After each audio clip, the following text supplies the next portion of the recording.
M'impression que c'est la fin du monde en ce moment. Mais ce n'est pas la fin de ton histoire. Tu es plus forte que ça.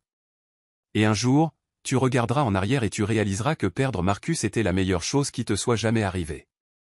Je ne me sens pas forte, admit Sophia, la voix vide. Je me sens brisée. C'est normal de se sentir comme ça, dit doucement Lisa. Mais ne te laisse pas briser complètement. Prends le temps qu'il te faut pour faire ton deuil, mais n'oublie pas qui tu es. Tu es Sophia James, la femme qui a bâti un empire à partir de rien. Ne le laisse pas t'enlever ça.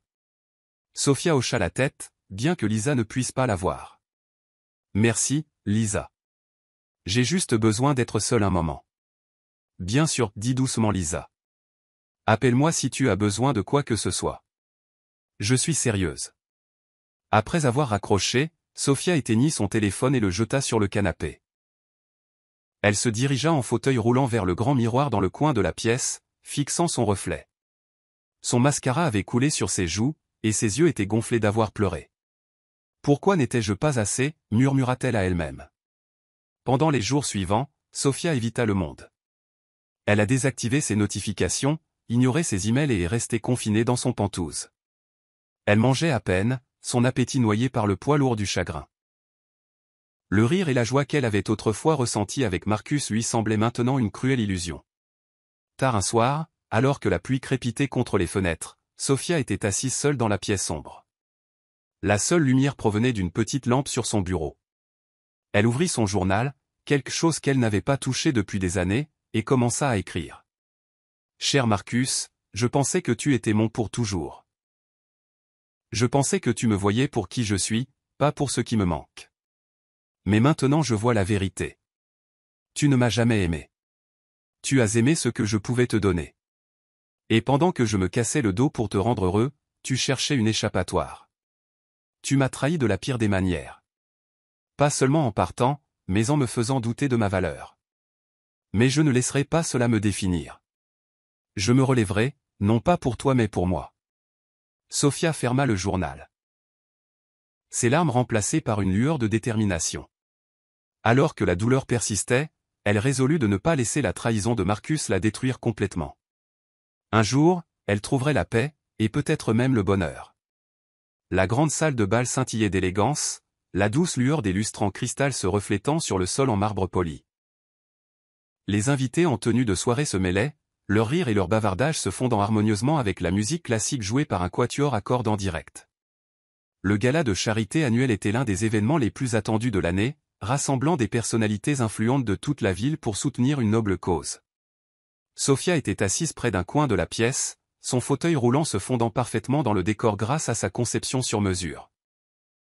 Sa robe vert foncé épousait parfaitement sa silhouette, la couleur accentuant son teint foncé radieux. Elle portait ses boucles d'oreilles en diamant préférées, un petit clin d'œil à la confiance qu'elle retrouvait lentement. Lisa, sa meilleure amie, se pencha avec un grand sourire. « Tu es magnifique, ma chérie. Tout le monde te regarde, et pas à cause du fauteuil. Ils sont émerveillés. » Sophia esquissa un léger sourire. « Merci, Lisa. J'essaie juste de passer la nuit. »« Tu feras plus que passer la nuit, » dit Lisa en lui serrant la main. « Tu vas la dominer. » Sophia soupira en balayant la pièce du regard. Bien qu'elle apprécie les encouragements de Lisa, son esprit vagabondait vers son passé. Elle avait évité les événements comme celui-ci depuis sa rupture avec Marcus, craignant les regards apitoyés et les murmures sur sa vie personnelle. Mais ce soir était différent. Ce soir, elle voulait récupérer une partie d'elle-même. Au fur et à mesure que la soirée avançait, Sophia se retrouva entraînée dans des conversations polies avec des connaissances et des partenaires commerciaux. Elle hochait la tête et souriait, mais son cœur n'y était pas. C'est alors qu'une riche voix de baryton interrompit ses pensées. « Puis-je me joindre à vous ?» demanda l'homme. Sophia leva les yeux et vit un homme grand et beau se tenir devant elle. Il portait un smoking noir classique qui lui allait parfaitement, et son attitude confiante mais chaleureuse le distinguait de la foule. Sa peau foncée brillait sous la douce lumière, et ses gentils yeux bruns pétillaient de curiosité. « Bien sûr, » répondit Sophia en désignant le siège à côté d'elle. « J'apprécierais de la compagnie fraîche. » L'homme gloussa en s'asseyant. « Je suis Daniel, » dit-il en tendant la main. « Je ne pense pas que nous nous soyons déjà rencontrés. » Sophia, dit-elle en lui serrant la main. Sophia James. Daniel haussa un sourcil. La Sophia James? PDG de SJ Enterprises. Les lèvres de Sophia s'incurvèrent en un modeste sourire. La même. Et vous êtes? Daniel Adebanjo, répondit-il. Je dirige une entreprise d'énergie renouvelable.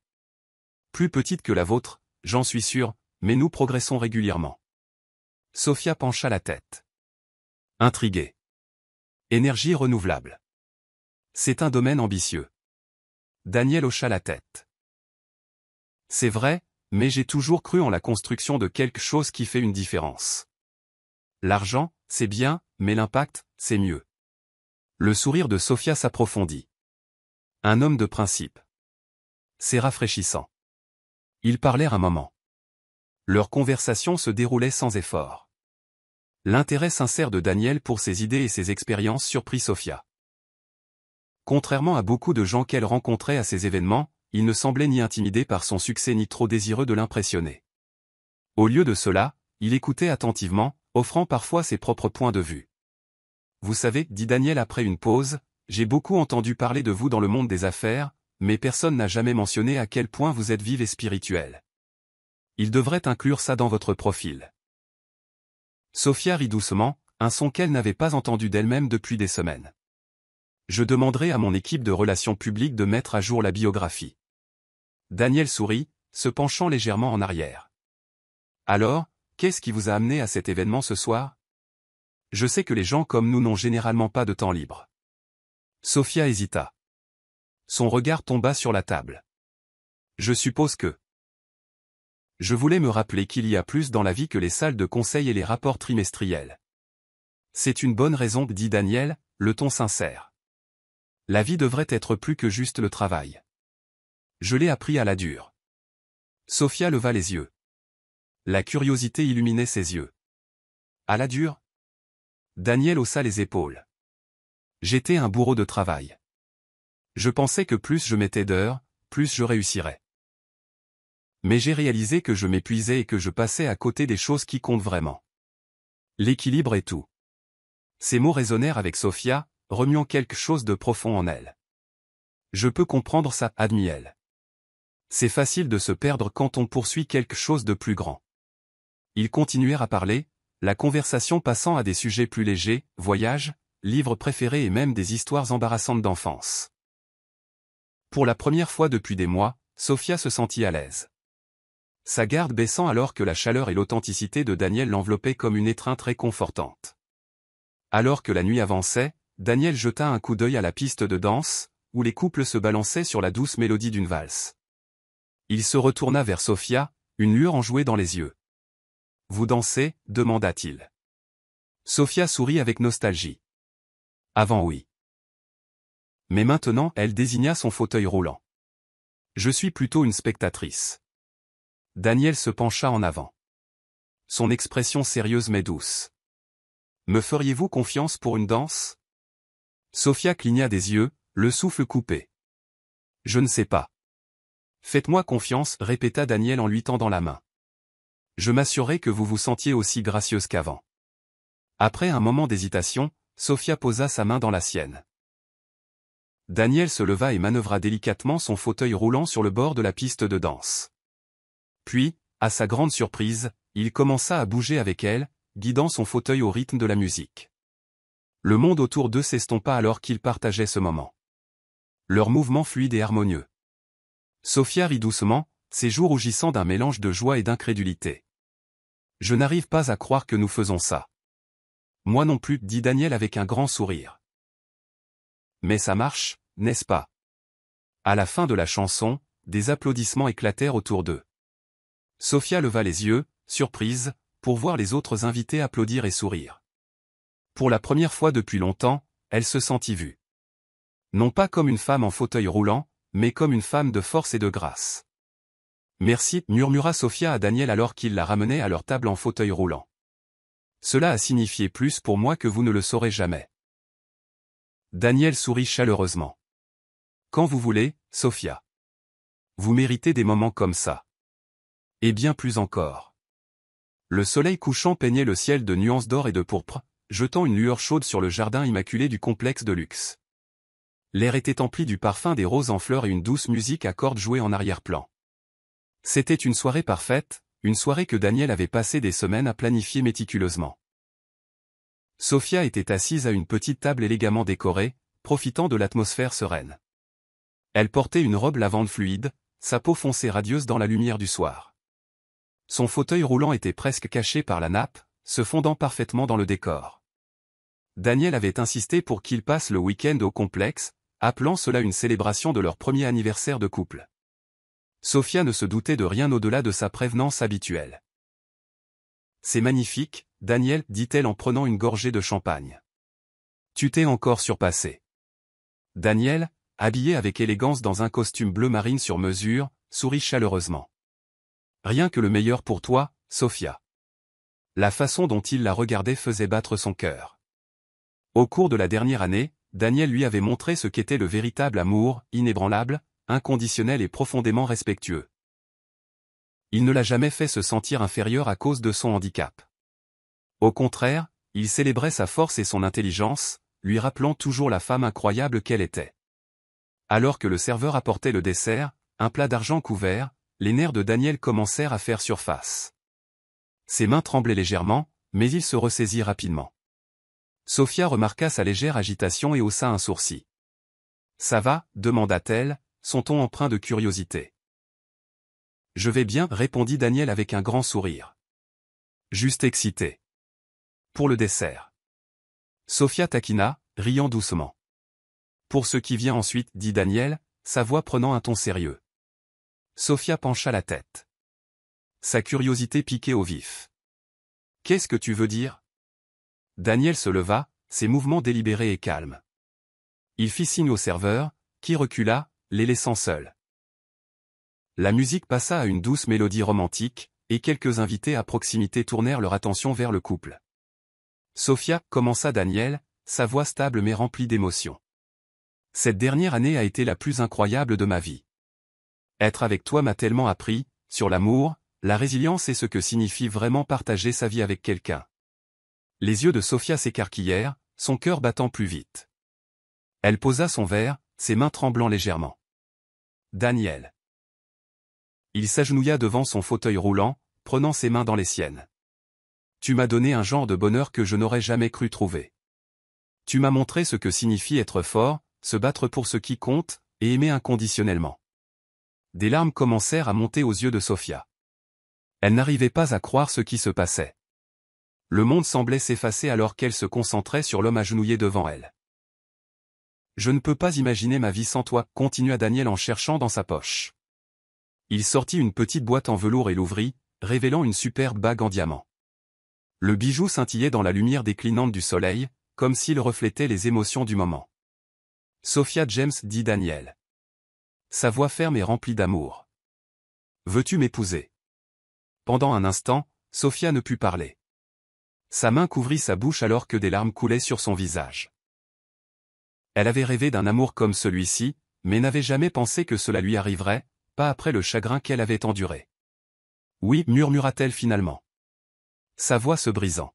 « Oui, Daniel, je veux t'épouser. » Des applaudissements éclatèrent autour d'eux alors que les invités à proximité applaudissaient et acclamaient. Daniel lui glissa la bague au doigt, ses propres yeux s'embuant de larmes. Il se leva, se penchant pour l'embrasser doucement, ses mains encadrant son visage. « Tu as fait de moi l'homme le plus heureux du monde, dit doucement Daniel. Et tu m'as donné un amour que je n'aurais jamais cru trouver, répondit Sofia, sa voix tremblante d'émotion. Alors que la musique s'intensifiait, Daniel la tira dans une étreinte, faisant attention de respecter son fauteuil mais la tenant aussi près que possible. Le monde sembla disparaître pour eux deux, ne laissant que leur amour et la promesse d'un avenir rempli de bonheur et d'un soutien indéfectible. Alors que la soirée se poursuivait, Sofia et Daniel célébrèrent avec les autres invités, qui vinrent les féliciter. Lisa, qui était secrètement dans le coup, apparut avec une coupe de champagne à la main. « Je t'avais dit qu'il était un bon parti, dit Lisa en faisant un clin d'œil à Sofia. Je ne t'ai jamais vue aussi heureuse. » Sofia rit. Ses larmes finalement remplacées par une joie pure. « Tu avais raison, Lisa. Il est tout ce que je ne savais pas dont j'avais besoin. Daniel, debout à côté d'elle, lui serra doucement la main. Et je passerai le reste de ma vie à le prouver. La nuit se termina par un feu d'artifice illuminant le ciel, un spectacle éblouissant qui semblait refléter les émotions dans le cœur de Sofia. Pour la première fois depuis des années, elle se sentit entière, aimée et prête à embrasser l'avenir avec un homme qui lui avait montré ce que pouvait être le véritable amour. Marcus était assis sur le canapé usé de son petit appartement, bien loin des espaces somptueux qu'il avait autrefois habités. Les lumières vacillaient légèrement, un rappel de la facture d'électricité en retard. Il se frotta les tempes, essayant de noyer le son de son téléphone qui vibrait sur la table basse. C'était un autre appel d'un agent de recouvrement. Bon sang, marmonna-t-il en faisant taire le téléphone. La vie à laquelle il s'était habitué aux vêtements de marque, vacances de luxe et nuits interminables de dîners raffinés lui glissaient entre les doigts. Sa maîtresse secrète, Jasmine, s'impatientait. Les voyages sur des plages exotiques et les cadeaux coûteux avaient cessé, remplacés par des plats à emporter bon marché et des disputes. La porte de la chambre grinça et Jasmine apparut, les bras croisés sur sa poitrine. Elle arborait un froncement de sourcils qui était devenu bien trop familier ces dernières semaines. « Marcus, dit-elle sèchement, nous devons parler. » Il soupira, sachant déjà où cela menait. « Ça peut attendre ? J'ai beaucoup de choses en tête en ce moment. » « Non, ça ne peut pas attendre, dit Jasmine, le ton ferme. Elle entra dans le salon, ses talons claquant contre le sol. Ça, quoi que ce soit, ça ne marche plus. Marcus se pencha en arrière, la fixant. De quoi tu parles ? Je parle de cette vie de merde que nous menons, dit-elle en désignant la pièce du geste.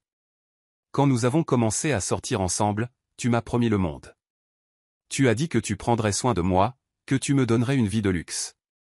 Et maintenant, tu ne peux même pas payer ton loyer à temps.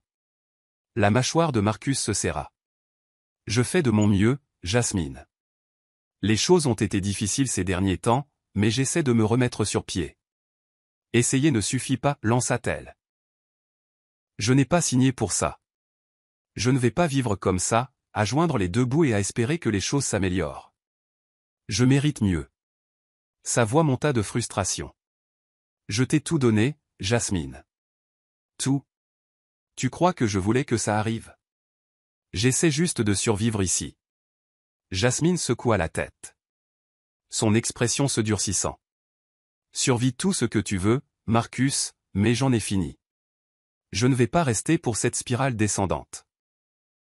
Marcus se leva, son visage tordu de colère et de désespoir. Tu pars ? Comme ça ? Après tout ce que j'ai fait pour toi. Ce que tu as fait ? Jasmine rit amèrement. Avant, tu étais quelqu'un. Maintenant, tu n'es qu'un homme aux promesses vides et sans avenir. Je ne peux pas perdre mon temps avec ça. Elle tourna les talons et se dirigea vers la porte. Marcus la suivit. Sa voix se brisant. Jasmine, attends. On peut arranger ça.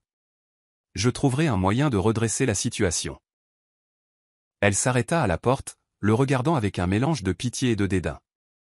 Bonne chance avec ça, Marcus. Mais tu devras le faire sans moi. La porte claqua derrière elle, laissant Marcus seul dans le silence suffocant. Il se laissa retomber sur le canapé. La tête dans les mains. Il avait tout perdu, sa vie confortable, sa dignité et maintenant, même Jasmine. Les semaines suivantes furent un tourbillon de candidatures et de rejets. Marcus arpentait les rues de la ville. Ses chaussures autrefois impeccables étaient éraflées et ses vestes de tailleur remplacées par des chemises usées. Son compte en banque se vida, et la pression de la survie se fit sentir. Un après-midi, après un autre entretien infructueux, Marcus se retrouva devant une façade qui brillait au soleil, son opulence se moquant de son état actuel. Une petite pancarte près de l'entrée attira son attention. Recherche, personnel d'entretien. Il fixa la pancarte, sa fierté luttant contre son désespoir. Un travail, c'est un travail, raisonna-t-il, et il ne pouvait plus se permettre d'être difficile. Ravaillant sa fierté, il entra. Marcus était assis en face de la directrice de l'hôtel, une femme à l'air sévère dans la quarantaine. Elle ajusta ses lunettes, ses yeux parcourant son CV avec peu d'intérêt. Alors, Monsieur Carter, dit-elle finalement en posant le papier. Pourquoi postulez-vous pour ce poste ? Marcus se déplaça inconfortablement. J'ai besoin du travail, dit-il simplement. Elle haussa un sourcil. Vous travaillez dans le marketing. Pourquoi ce changement soudain vers les services d'entretien? Il hésita, la gorge sèche. Les circonstances ont changé, dit-il vaguement. La directrice lui lança un long regard évaluateur avant de hocher la tête. Nous recherchons quelqu'un de fiable et prêt à travailler à des heures irrégulières. Êtes-vous prêt pour ça? Oui, dit rapidement Marcus. Bonjour, ma famille. Profitez de ce moment de détente avec des histoires charmantes. N'oubliez pas de vous abonner et de partager vos pensées dans la section des commentaires. Aussi, cliquez généreusement sur le bouton j'aime car cela représente le monde pour nous. Asseyez-vous, détendez-vous et profitez alors que nous plongeons dans l'histoire. Le son des claviers qui cliquaient et le faible bourdonnement d'une machine à expresso emplissaient l'air du bureau terrasse de Sofia. Des fenêtres du sol au plafond encadraient la ligne d'horizon, mettant en valeur la ville qu'elle avait conquise par sa seule détermination. Sofia était assise à son bureau, son fauteuil roulant soigneusement garé sous l'élégante table en verre. Ses yeux vifs parcouraient la tablette dans sa main alors qu'elle examinait les rapports trimestriels de son entreprise. Bien que le monde la voie comme un symbole de pouvoir et de résilience, Sofia connaissait la lutte quotidienne à laquelle elle faisait face, physiquement et émotionnellement. Sa condition, qui la laissait dépendante d'un fauteuil roulant, avait été à la fois son plus grand défi et sa plus grande motivation. Elle n'a pas seulement bâti un empire, elle a bâti un héritage qui prouvait que les limites n'existaient que dans l'esprit. Ma belle, on peut parler une seconde? La voix de Marcus brisa l'atmosphère sereine. Marcus entra dans la pièce comme s'il en était le propriétaire, les mains nonchalamment fourrées dans les poches de son jean de marque. Son apparence était toujours soignée, des baskets chères, une veste de tailleur et un sourire éblouissant qui avait fait fondre le cœur de Sofia 2 ans auparavant. Il s'appuya contre le cadre de la porte, la regardant. Marcus le salua Sofia. Son ton était chaleureux mais concentré. Elle posa la tablette. Tu es levé tôt. Ouais, eh bien, je n'arrivais pas à dormir, répondit-il en se rapprochant. Je pensais à quel point tu travailles dur. Sérieusement, tu as besoin de prendre une pause de temps en temps. Tu sais, te détendre un peu. Sofia sourit faiblement. Tu as déjà dit ça. Et je prends des pauses. Occasionnellement. Tu appelles les réunions du conseil d'administration et les dîners d'investisseurs une pause? Marcus gloussa, s'asseyant sur le bord du canapé. Allez, Sof. Tu dois vivre un peu. Sofia l'étudia, ses yeux s'adoucissant. Tu sais que je ne peux pas m'arrêter. Pas quand il y a tant en jeu. Marcus haussa les épaules, ramassant un presse-papier en cristal sur son bureau et l'examinant comme si c'était la chose la plus fascinante du monde. Je comprends, mais parfois je me demande si tout ça en vaut la peine. Je veux dire, tu as déjà fait tes preuves. Tu es riche, tu as réussi. Qu'y a-t-il d'autre à prouver? L'expression de Sofia changea. Son regard devint contemplatif. Il ne s'agit pas de prouver quoi que ce soit, Marcus. Il s'agit de s'assurer que ce que j'ai construit dure. Pour mes employés, pour les causes que je soutiens, pour nous. Le mot nous resta en suspens dans l'air, et Marcus leva les yeux, son sourire se crispant. Il se pencha en avant, reposant le presse-papier. Je sais, ma belle. Et j'admire ça chez toi. Mais je pense juste que tu dois avoir confiance que les choses vont s'arranger. Délègue plus, tu sais. Les lèvres de Sofia s'incurvèrent en un petit sourire. On dirait mon directeur financier. Tu prévois de prendre son poste? Marcus rit, un son profond et charmant qui faisait habituellement battre son cœur. Pas question. Je n'ai pas la tête aux chiffres. Je dis juste que tu mérites de profiter des fruits de ton travail. Comme ce voyage en yacht que j'ai mentionné. Sofia pencha la tête. Le voyage en yacht en Grèce. Exactement. Tu n'arrêtes pas de dire que tu veux visiter les îles. Pourquoi ne pas le faire? On peut naviguer, se détendre, manger de la bonne nourriture. Il fit une pause, son sourire devenant enjoué. Et ça ne ferait pas de mal de poster quelques photos. Tu sais, pour montrer au monde à quel point la vie est belle. Le sourire de Sofia vacilla un bref instant, mais elle se reprit rapidement. J'y réfléchirai. Mais tu sais ce que je pense de l'étalage de ma richesse. Marcus leva les mains en signe de reddition simulée. D'accord. pas d'étalage. Juste nous. Profitant de la vie. Pas de feuille de calcul. Pas de salle de conseil. Sophia hocha la tête, mais son esprit vagabondait. Bien qu'elle apprécie les tentatives de Marcus pour lui faciliter la vie, elle se demandait souvent s'il comprenait vraiment sa motivation. Pour elle, le travail n'était pas seulement un moyen d'arriver à ses fins. C'était son identité, sa raison d'être. Quoi qu'il en soit, dit Marcus en se levant et en s'étirant. Je déjeune avec des amis. Je t'enverrai un texto plus tard. Les sourcils de Sophia se froncèrent. Des amis. Qui? Oh, juste les gars, dit-il rapidement. Rien de sérieux. Tu sais comment c'est. Elle hocha lentement la tête. D'accord. Amuse-toi bien. Marcus se pencha et l'embrassa sur la joue, son parfum persistant dans l'air. Ne travaille pas trop dur, d'accord? Alors qu'il sortait, les yeux de Sophia le suivirent, une lueur de doute traversant son visage. Elle le repoussa, reprenant sa tablette. Mais le doute persistait, rongeant les bords de ses pensées. Plus tard dans la soirée, Marcus revint, portant des sacs de courses de magasins de luxe. Il les posa sur le canapé et s'affala à côté d'eux, l'air satisfait. Journée chargée, demanda Sophia, levant les yeux de son ordinateur portable. Très, dit-il avec un grand sourire. J'avais besoin d'une thérapie par le shopping. Je t'ai pris quelque chose aussi. Il plongea la main dans l'un des sacs et en sortit un foulard en soie, le drapant autour de son cou. Regarde ça. Parfait pour toi. Sophia toucha le foulard, souriant faiblement. C'est magnifique. Merci. Rien que le meilleur pour ma chérie, dit Marcus en se penchant en arrière. Alors, qu'est-ce qu'on mange ce soir? Je pensais qu'on pourrait commander ce soir, répondit Sophia. Je n'ai pas eu le temps de cuisiner. L'expression de Marcus s'assombrit légèrement. Encore. Allez, Soph. Tu adorais cuisiner pour moi avant. Sophia cligna des yeux, surprise par son ton. Je l'adore toujours, mais aujourd'hui a été mouvementé. J'avais des réunions d'os à dos. D'accord, dit Marcus en balayant l'air de la main. Ce n'est pas grave.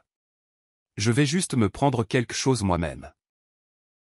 Sophia le regarda pendant qu'il faisait défiler son téléphone, complètement désengagé.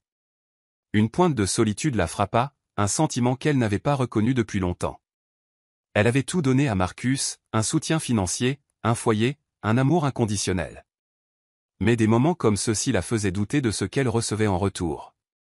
Marcus, dit-elle doucement. Tu penses parfois à notre avenir? Il leva les yeux, le front plissé. Qu'est-ce que tu veux dire? Je veux dire, où nous allons. Nous, clarifia-t-elle. Vois-tu une vie ensemble, à construire quelque chose de significatif? Marcus hésita, puis lui fit son sourire caractéristique. Bien sûr que oui. Pourquoi pas? Sophia scruta son visage, espérant de la sincérité. J'ai juste besoin de savoir que nous sommes sur la même longueur d'onde. Marcus se leva, se dirigeant vers la fenêtre. Il regarda les lumières de la ville, le dos tourné vers elle. Soph, tu t'inquiètes trop. Tout va bien. Je veux dire, regarde-nous. On a tout. Sophia fronça les sourcils. Mais est-ce vraiment le cas? Parfois, j'ai l'impression que...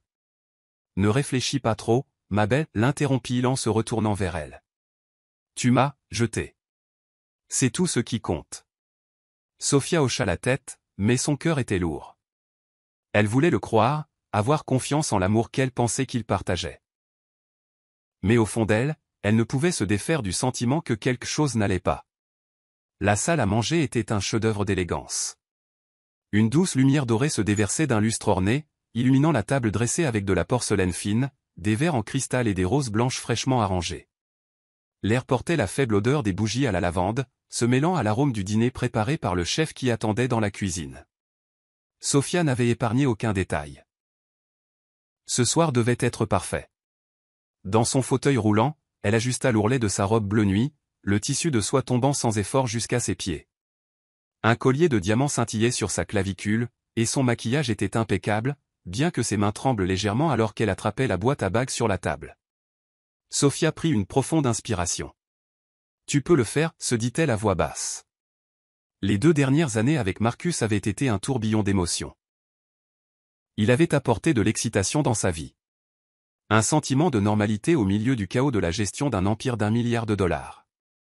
Malgré ses doutes, elle croyait qu'il partageait quelque chose de réel, quelque chose qui valait la peine de s'engager pour le reste de sa vie. Le bruit de pas la tira de ses pensées. Marcus entra, l'air fringant dans un costume sur mesure, les cheveux parfaitement coiffés.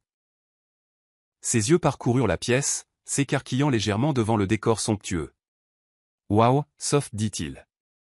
Un grand sourire se répandant sur son visage. C'est beaucoup. Quelle est l'occasion? Sophia sourit, son cœur battant la chamade. Je voulais juste faire quelque chose de spécial pour nous ce soir. Marcus se pencha, l'embrassant légèrement sur la joue. Tu sais toujours comment faire les choses en grand, dit-il en s'installant dans la chaise en face d'elle. J'espère que ce n'est pas à propos du travail ou quelque chose du genre. Je ne suis pas vraiment d'humeur à parler affaires. Non, répondit rapidement Sophia en secouant la tête. C'est juste à propos de nous. Bien, dit Marcus en se servant un verre de vin. Parce que j'ai bien besoin d'une pause de toutes ces choses sérieuses. Sophia le regarda siroter son vin, ses doigts effleurant la petite boîte en velours à côté de son assiette. Sa gorge était sèche, et elle attrapa son verre d'eau pour calmer ses nerfs. Je pensais qu'on pourrait d'abord profiter du dîner, dit-elle en désignant les plats couverts. Le chef s'est surpassé. Marcus souleva le couvercle d'un des plats, ses yeux s'illuminant. Du homard? Maintenant tu parles ma langue, dit-il en se servant sans hésitation. Sophia sourit, bien que son appétit soit inexistant. Elle picorait sa nourriture, l'esprit consumé par les mots qu'elle avait répétés pendant des jours. Au fur et à mesure que le dîner avançait, elle n'arrêtait pas de jeter un coup d'œil à la boîte à bagues, attendant le bon moment. « Tu es silencieuse ce soir, dit Marcus en levant les yeux de son assiette. À quoi tu penses? Sophia hésita, puis posa sa fourchette. Marcus, il y a quelque chose dont je voulais te parler. Son expression changea légèrement, une lueur de curiosité, ou était-ce de l'appréhension? Traversant son visage. D'accord, dit-il lentement en posant son verre. Qu'est-ce que c'est? Sophia prit une autre profonde inspiration, ses mains tremblantes alors qu'elle attrapait la boîte à bagues. Elle la posa sur la table et l'ouvrit, révélant la superbe bague en diamant à l'intérieur. Les sourcils de Marcus se haussèrent. Sophia. Qu'est-ce que c'est? Marcus, commença-t-elle, la voix tremblante. Ces 2 dernières années ont été les plus heureuses de ma vie. Tu as apporté tant de joie dans mon monde, et je ne peux pas imaginer ma vie sans toi. Elle fit une pause, ses yeux brillants de larmes non versées. Je sais que cela peut sembler peu conventionnel, mais je me fiche de la tradition. Ce qui m'importe, c'est nous. Elle recula légèrement son fauteuil roulant, et avec une profonde inspiration, elle en sortit, s'agenouillant sur le sol. Marcus, veux-tu m'épouser? La pièce devint silencieuse, à l'exception du faible bourdonnement du lustre. Le cœur de Sophia battait à tout rompre dans sa poitrine alors qu'elle le regardait, les yeux pleins d'espoir et de vulnérabilité. Marcus la fixa. Sa bouche légèrement ouverte. Pendant un moment, il ne dit rien, et le silence devint lourd. Finalement, il se leva, s'éloignant de la table. Sophia. Je ne peux pas, dit-il. Son ton ferme mais hésitant. Le visage de Sophia s'effondra. Qu'est-ce que tu veux dire, tu ne peux pas? Marcus passa une main dans ses cheveux, évitant son regard. Ça? Ce n'est pas ce que je veux. Les larmes montèrent aux yeux de Sophia. Je ne comprends pas. Je pensais que nous étions heureux. Je pensais que nous construisions quelque chose ensemble. Marcus soupira, ses épaules s'affaissant. Sophia, tu es une femme incroyable. Tu as tant fait pour moi, mais je ne me vois tout simplement pas passer le reste de ma vie comme ça. Comme ça, répéta-t-elle, sa voix à peine plus qu'un murmure. Qu'est-ce que tu veux dire? Il hésita, puis désigna son fauteuil roulant. Avec quelqu'un qui a tes limitations? Les mots frappèrent Sophia comme un coup de poing dans le ventre. Elle sentit l'air quitter ses poumons, sa vision se brouillant de larmes. Mes limitations, répéta-t-elle. Je suis désolé, dit Marcus, sa voix douce mais inflexible. J'ai besoin de quelqu'un qui puisse correspondre à mon énergie, quelqu'un qui n'a pas besoin que j'adapte ma vie pour elle. Les mains de Sophia tremblèrent alors qu'elle serrait la boîte à bagues. Marcus, je ne t'ai jamais demandé d'adapter ta vie. Je t'ai soutenu. Je t'ai tout donné. Je sais, et je suis reconnaissant, dit-il rapidement. Mais c'est justement ça, Soph. Tu m'as tout donné, et j'ai commencé à me sentir piégé. Piégé, la voix de Sophia se brisa. Après tout ce que j'ai fait pour toi, tu te sens piégé. Marcus détourna le regard, la culpabilité scintillant dans ses yeux. Je ne voulais pas te blesser, mais je dois être honnête. Je ne peux pas faire ça. Sophia le fixa, son cœur se brisant en 1000 morceaux. Lentement, elle se réinstalla dans son fauteuil roulant, ses mouvements raides et mécaniques. Elle ferma la boîte à bagues, ses doigts tremblants. Sors, dit-elle doucement. Sophia. J'ai dit, sors, cria-t-elle, sa voix se brisant. Marcus tressaillit mais ne discuta pas. Il attrapa sa veste et se dirigea vers la porte. Avant de partir, il se retourna brièvement, son expression indéchiffrable. Je suis désolé, dit-il, puis il sortit, laissant Sophia seule dans la somptueuse salle à manger. Sophia resta assise là, fixant les assiettes intactes, les bougies vacillant doucement dans le silence. Des larmes coulaient sur son visage alors qu'elle serrait la boîte à bagues contre sa poitrine, son cœur endolori d'une douleur qu'elle n'aurait jamais cru possible. Elle avait prévu que cette nuit soit le début d'un nouveau chapitre de sa vie. Au lieu de cela, c'était devenu la fin d'un rêve auquel elle s'était accrochée pendant bien trop longtemps. Sophia était assise près de la fenêtre de son penthouse, la vaste ligne d'horizon de la ville s'étendant devant elle. Les lumières vibrantes des rues animées en contrebas semblaient se moquer de son cœur calme et lourd. Des jours s'étaient écoulés depuis le dîner désastreux. Pourtant, la douleur dans sa poitrine ne s'était pas atténuée. Elle avait rejoué d'innombrables fois le moment où Marcus avait rejeté sa demande, chaque souvenir la blessant plus profondément. Son ordinateur portable reposait sur la table voisine, intact. Pour la première fois depuis des années, Sophia avait annulé toutes ses réunions. Son assistante, inquiète de son absence soudaine, avait appelé plusieurs fois. Mais Sophia laissa les appels sans réponse. Elle n'était pas prête à affronter qui que ce soit, pas même elle-même. Elle jeta un coup d'œil à son téléphone, qui vibrait faiblement sur la coudoir de son fauteuil. Une notification apparut. Marcus a posté une nouvelle photo. Sophia hésita, ses doigts planant au-dessus de l'écran. Elle n'avait pas consulté ses réseaux sociaux depuis le rejet, ne voulant pas voir la vie qu'il menait sans elle. Mais la curiosité, ou peut-être le masochisme, l'emporta. Elle tapa sur la notification. L'image se chargea lentement, son cœur s'emballant comme si elle se préparait à un coup qu'elle ne pouvait prédire. Quand la photo est apparue, c'était pire que ce qu'elle avait imaginé. Marcus se tenait sur une plage immaculée, torse nu et souriant, son bras enroulé autour d'une superbe femme en bikini rouge. Son rire semblait jaillir de l'écran, sa tête inclinée de manière enjouée contre l'épaule de Marcus. La légende disait « Vivre ma meilleure vie avec ma reine ». L'estomac de Sophia se noua. Ses mains tremblaient alors qu'elle faisait défiler les commentaires. Amis et inconnus couvraient la publication de j'aime et d'émojis en forme de cœur. Vous êtes magnifiques ensemble. Enfin trouvé ta moitié, frérot, félicitations. Ambiance de couple puissant. Sophia fixa l'écran, sa vision se brouillant de larmes. Sa respiration devint courte et saccadée alors que le poids de la trahison s'installait en elle. Non seulement Marcus l'avait rejetée, mais il voyait aussi quelqu'un d'autre, alors qu'elle avait mis tout son cœur et toute son âme dans leur relation. Ses doigts tremblants composèrent le numéro de sa meilleure amie, Lisa. Le téléphone sonna 2 fois avant que la voix inquiète de Lisa ne réponde. « Sophia, ça va ? Tu n'as pas répondu à mes appels. » La voix de Sophia se brisa alors qu'elle murmurait « Lisa, il est avec quelqu'un d'autre. » « Quoi ? Qu'est-ce que tu veux dire ?» demanda Lisa, son ton vif d'alarme. « Marcus, dit Sophia en déglutissant difficilement. Je l'ai vu sur ses réseaux sociaux. Il est avec une autre femme. Il l'a appelée sa reine. » Le souffle de Lisa fut audible. Ce salaud. Je jure devant Dieu, Sophia, si jamais je le vois. Sophia l'interrompit, sa voix se brisant. Ça fait mal, Lisa. Ça fait tellement mal. Comment ai-je pu être si aveugle ? La voix de Lisa s'adoucit. Soph, écoute-moi. Ce n'est pas ta faute. Tu l'aimais. Tu lui as tout donné.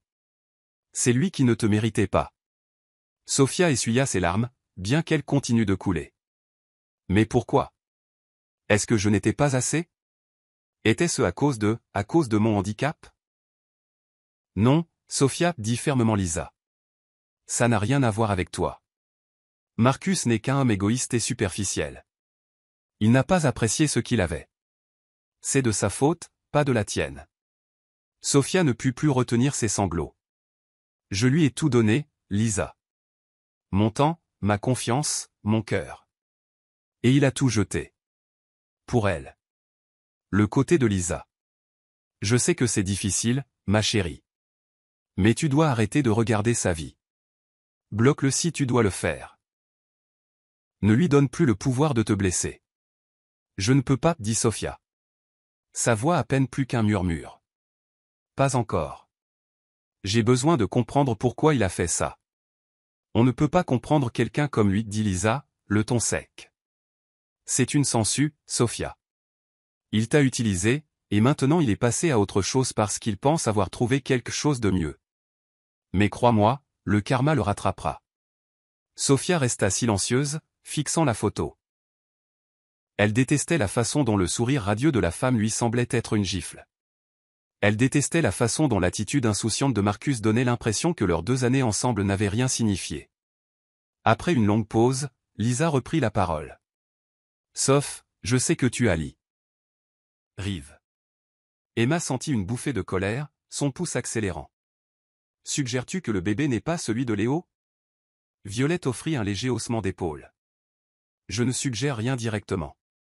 Juste que, d'après ce que Léo m'a dit, les chances que tu conçoives étaient quasi nulles. Les miracles arrivent, bien sûr. Mais parfois, il y a des explications plus pratiques. Avant qu'Emma ne puisse répondre, Léo entra dans la pièce. Il remarqua leur confrontation, la tension crépitant dans l'air. Est-ce que j'interromps quelque chose? Violette se leva, lissant son chemisier de créateur. Pas du tout, répondit-elle d'un ton mielleux en posant son verre de vin. On discutait juste de la grossesse miraculeuse d'Emma. Je vais me coucher. Elle passa devant lui, jetant un dernier regard pointu à Emma avant de disparaître dans le couloir. Léo jeta un coup d'œil à Emma, l'inquiétude gravée sur son visage. De quoi s'agissait-il? Emma inspira, se ressaisissant. Violette insinuait que le bébé pourrait ne pas être le tien. Elle sème le doute. Il fronça les sourcils, traversant la pièce pour s'asseoir à côté d'elle sur le canapé. Emma, je ne crois pas ça. Ne la laisse pas t'atteindre. Elle se sent probablement juste menacée. Menacée par une ex-femme enceinte, ricana Emma en secouant la tête. Elle a laissé des petits mots dans le pantouf sur des tests de paternité. Il y avait une lettre tapée sous ma porte, prétendant provenir d'une source anonyme qui m'aurait vu avec un autre homme en ville. C'est ridicule. Léo passa une main dans ses cheveux, la frustration montant. Je n'ai pas vu ces lettres. Je vais lui parler. Emma rit amèrement. Lui parler? Elle n'admettra rien. Elle essaie clairement de nous diviser. Ou du moins de te rendre assez méfiant pour que tu me mettes dehors. Les yeux de Léo étaient orageux. Emma, je te promets, je ne la crois pas. Je te connais. Mais c'est compliqué.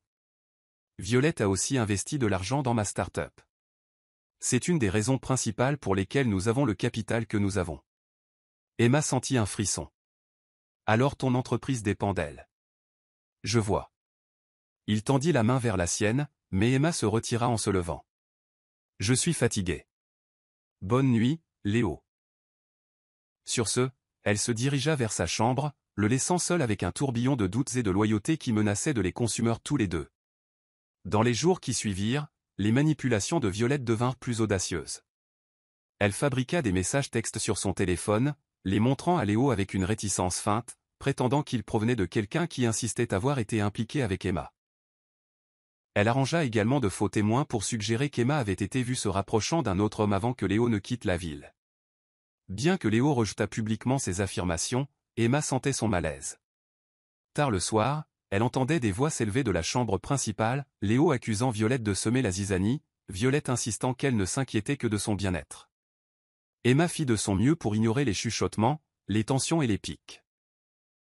Elle se concentra sur sa grossesse, assistant régulièrement aux rendez-vous médicaux. Elle trouva même un groupe prénatal de soutien en ville, d'autres femmes qui l'accueillirent chaleureusement, offrant conseils et camaraderie. Pourtant, le poids de l'hostilité de Violette s'accrochait à elle comme une ombre tenace. Chaque jour, Emma se demandait si elle faisait une erreur en restant. Pourtant, sa situation de logement chez elle offrait peu d'alternatives. Elle ressentait aussi une lueur d'espoir que Léo finirait par voir clair dans le tissu de mensonges et choisirait de rester à ses côtés, pas nécessairement en tant que mari et femme, mais en tant que coparents et amis qui s'étaient autrefois profondément aimés. Elle ne savait pas que la tension qui montait sous ce toit approchait de son point de rupture, menaçant de défaire tout ce qu'elle et Léo avaient encore à quoi se raccrocher. Tard un après-midi, Emma trouva un moment de réconfort dans la véranda ensoleillée du Penthouse. De grands panneaux de verre entouraient un petit jardin de plantes en pot et de fleurs exotiques. Elle arrosa soigneusement une rangée d'orchidées, trouvant la paix dans le simple acte de nourrir un autre être vivant. Au deuxième trimestre, son ventre s'était arrondi davantage, lui rappelant quotidiennement la vie qui s'agitait en elle. Léo entra dans la véranda, les mains dans les poches. Il s'arrêta près d'un grand ficus lyrata, s'éclaircissant maladroitement la gorge. « Je ne savais pas que tu aimais le jardinage, » dit-il doucement. Emma haussa les épaules, posant l'arrosoir. « J'apprends. » C'est apaisant. Elle remarqua les traits fatigués de son visage, le poids qu'il semblait porter sur ses épaules. « Tu as l'air épuisé. » Il soupira. « Violette et moi avons eu une autre dispute hier soir.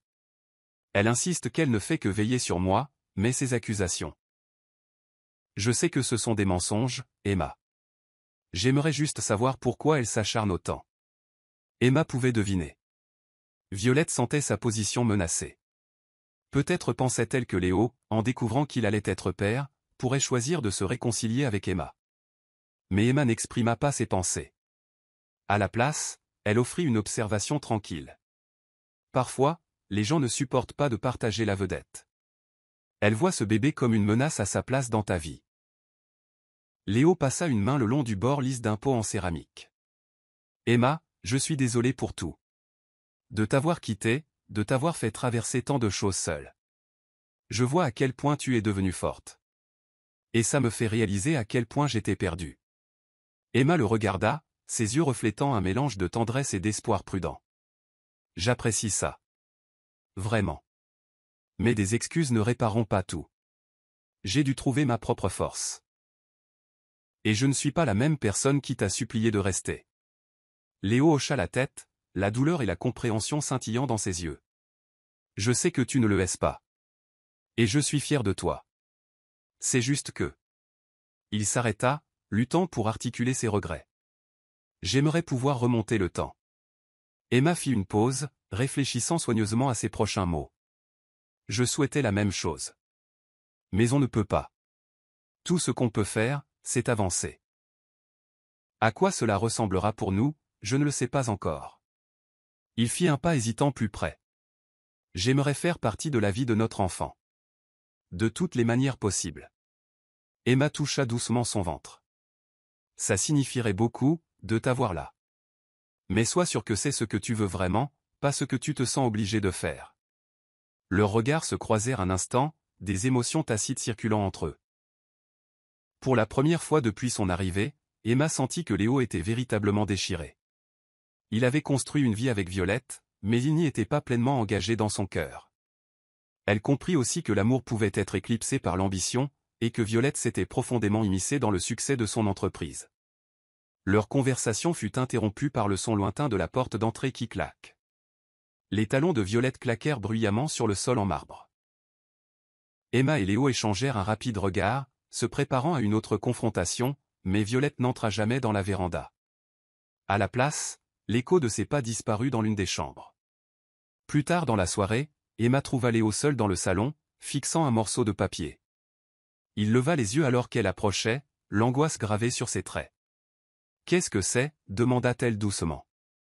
Il hésita, puis lui tendit le papier. C'était une impression d'un échange de messages fabriqués que Violette avait colporté, prétendument entre Emma et un amant fictif. Mais le langage, le style, tout était faux. Emma sentit une pointe de colère et d'incrédulité. « Tu ne crois pas ça, n'est-ce pas » Léo secoua la tête. « Non. Mais elle l'envoie par email à des gens. Elle prétend que ça vient de ton téléphone. Mes investisseurs posent des questions maintenant, inquiets d'un scandale. Emma serra les poings. Elle te fait du chantage. Il se passa une main sur le visage. D'une certaine manière, oui. Elle sous-entend que si je prends ton parti, elle retirera son investissement et ruinera ma réputation en propageant ses mensonges. Le cœur d'Emma battait la chamade. Qu'est-ce que tu vas faire? Les yeux de Léo croisèrent les siens, une supplique désespérée de compréhension. Je ne sais pas encore. Mais voir à quel point ça te blesse, je ne peux pas laisser ça continuer. Une vague de détermination féroce illumina le visage d'Emma. Je peux gérer ces menaces. Ce que je ne peux pas gérer, c'est de vivre sous ce toit avec quelqu'un qui cherche à me détruire. Si tu ne peux pas l'arrêter, alors je pars. La voix de Léo tremblait de frustration. Emma, s'il te plaît. Je ne veux pas que tu partes. Je veux te protéger, mais je suis coincé. Des larmes montèrent aux yeux d'Emma, mais elle les retint. Léo, j'ai dû me protéger pendant longtemps. Je ne suis pas sans défense. J'ai une entreprise, un avenir. Et j'ai un enfant auquel penser. Elle se tourna et s'éloigna, se retirant dans sa chambre. Une fois à l'intérieur, elle s'appuya contre la porte, le cœur battant.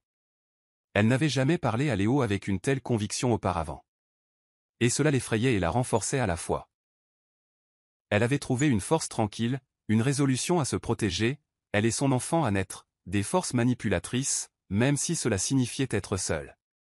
Ce qu'elle ne pouvait pas savoir, c'est que la vérité allait bientôt émerger de manière dramatique, les forçant tous les trois à affronter leur peur et leur loyauté les plus profondes.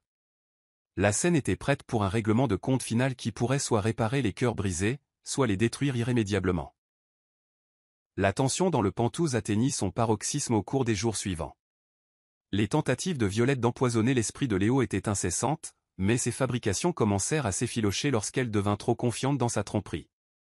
Tard un soir, Emma, incapable de dormir, alla à la cuisine pour un verre d'eau. Elle s'arrêta en entendant des voix filtrées du salon. Jetant un coup d'œil au coin du mur, elle vit Violette au téléphone. Oui, les lettres étaient fausses, chuchota Violette dans le récepteur. Mais Léo ne peut pas savoir que j'ai orchestré toute l'affaire avec ce faux contact dans la ville natale d'Emma. Si tu rates ça. Le cœur d'Emma battait la chamade. Violette avait donc bien tout inventé de toutes pièces. Emma retourna discrètement dans sa chambre. Elle avait besoin de preuves, quelque chose d'irréfutable qui pourrait briser l'emprise de Violette sur Léo une fois pour toutes. L'opportunité se présenta de manière inattendue le lendemain. Alors que Violette était sortie et que Léo était dans son bureau pour discuter de questions d'investisseurs, Emma remarqua le téléphone de Violette laissé sans surveillance sur le comptoir de la cuisine. Il vibra avec un aperçu de message du même numéro que Violette avait appelé la nuit précédente. Les mots « histoire de l'ex-amant d'Emma » apparurent dans l'aperçu. Emma savait que c'était risqué, mais elle ouvrit l'application de messagerie du téléphone, transférant rapidement la conversation incriminante sur son propre appareil. Ses mains tremblaient en faisant défiler les textes. Il confirmait que Violette avait payé quelqu'un pour créer un faux récit sur Emma. Le prétendu ex-amant était un individu au hasard soudoyé pour se faire passer pour quelqu'un de la ville natale d'Emma. Violette était allée jusqu'à commander des photos truquées, dont aucune ne semblait réelle de près. Emma verrouilla le téléphone et le replaça exactement comme elle l'avait trouvé, le cœur battant. Elle se dirigea vers le bureau de Léo, déterminée à mettre fin à cette folie. Elle frappa à la porte et entra pour le trouver assis derrière un bureau surdimensionné, des papiers éparpillés. « Je dois te montrer quelque chose, dit-elle, la voix tremblante d'urgence. Elle ferma la porte, s'assurant que personne ne pouvait entendre. Léo avait l'air inquiet. « Qu'est-ce qui se passe ?» Emma lui tendit son téléphone, ouvrant les messages qu'elle venait de transférer depuis l'appareil de Violette. Elle expliqua ce qu'elle avait vu la nuit précédente, comment elle avait entendu Violette admettre avoir tout falsifié. Le visage de Léo pâlit en lisant ligne après ligne de preuves accablantes. La rage et l'incrédulité se disputaient la domination. Elle a fait tout ça, juste pour te discréditer, pour me contrôler. Il se recula de son bureau, arpentant la pièce. Je n'arrive pas à y croire. Emma prit une profonde inspiration. Elle a menacé de nous ruiner tous les deux si tu ne prends pas son parti. Tout est là. Elle a même des collègues de ton groupe d'investisseurs dans le coup. C'est plus grand que juste me faire passer pour une mauvaise personne. Il s'agit de contrôler tes choix. Les yeux de Léo s'emplirent d'une fureur qu'Emma n'avait jamais vue. Je vais mettre fin à ça. Maintenant. Ils attendirent dans un silence intense le retour de Violette. Quand elle entra enfin dans le Penthouse, les bras chargés de sacs de course, Léo l'affronta dans le salon. Emma se tenait à distance, le téléphone à la main, prête à montrer à Violette que ses mensonges étaient exposés. « Qu'est-ce que c'est, Léo ?» demanda Violette, feignant l'ignorance alors qu'il brandissait son propre téléphone. Emma lui avait envoyé les mêmes captures d'écran. « C'est la preuve, » cracha-t-il, la voix tremblante de colère. « La preuve que tu as fabriqué chaque rumeur dégoûtante sur Emma. » Le visage de Violette blêmit, mais elle essaya de garder son sang-froid. « Où as-tu eu ça ? » Léo, c'est un malentendu. Plus de mensonges, rugit-il en frappant du poing sur une table voisine. Je t'ai entendu au téléphone l'autre soir. Emma a des captures d'écran de tes conversations. Tu as payé des gens pour salir son nom. Le regard de Violette se posa sur Emma, la haine dans ses yeux bouillonnants. Elle inspira brusquement, comme si elle était sur le point de déchaîner un nouveau mensonge, mais le poids des preuves était insurmontable. Sa voix vacilla de désespoir. « Léo, je l'ai fait pour toi. Je ne voulais pas que tu sois manipulé par elle. Je t'aime. » Sa voix devint froide. « L'amour ? Tu appelles ça de l'amour ? Chantage, mensonge, falsification de documents. » Elle tendit la main vers son bras, mais il recula. « Tu avais besoin de moi, Léo. Mon argent, mes relations. Ne fais pas semblant du contraire. » Emma pouvait à peine supporter la tension, sa main reposant protectrice sur son ventre. Elle sentit une vague de vertige due au stress. Léo la vit vaciller et s'avança pour la soutenir, sa colère cédant momentanément la place à l'inquiétude. « Emma, ça va ?» demanda-t-il en la guidant doucement pour qu'elle s'assoie sur un canapé voisin.